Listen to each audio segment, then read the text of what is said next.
Whenever you're sculpting using plastiline clay, the clay is going to begin to build up on your sculpting tools, creating a sticky mess like this. So today I'm going to show you how to clean them quickly and easily.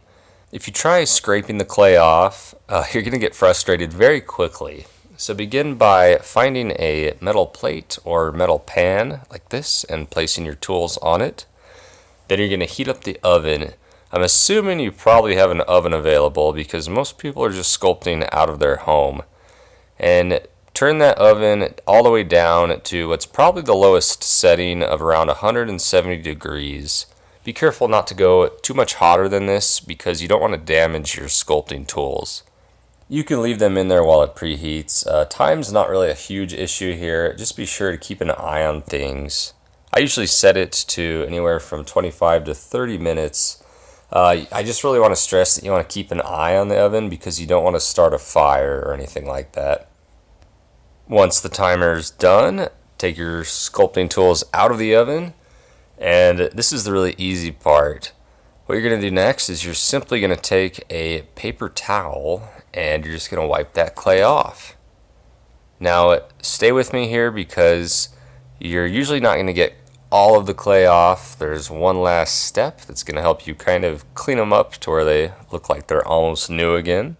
Since this is oil-based clay, it makes it a lot easier for us because, as you know, when oil-based clay gets hot, it begins to melt, and then when it comes back to room temperature, it hardens. That's why I prefer using this type of clay over other types of clay. Now, if you want to use polymer clay or something like that that will harden completely, sort of do the opposite when you heat it up. So finally, what I'm doing for the last step here is I'm using a cleaning solvent, which is usually called Dissolve It or Goo Gone. That's usually the brand name that I find at the store, and I'm just spraying a little bit on the paper towel. And what that cleaning agent does is it kind of dissolves the thin layer of clay on the sculpting tool, making it easier to wipe off. Obviously, you can put them back in the oven and get them a little hotter, if that clay is not quite melted enough. That there is epoxy on the ends of the sculpting tool, by the way.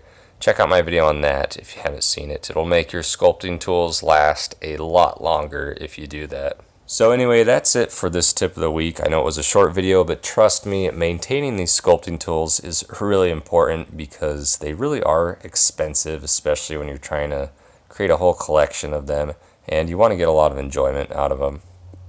Hit that subscribe button if you haven't yet because I have a couple of videos helping us transition into the 2019 year.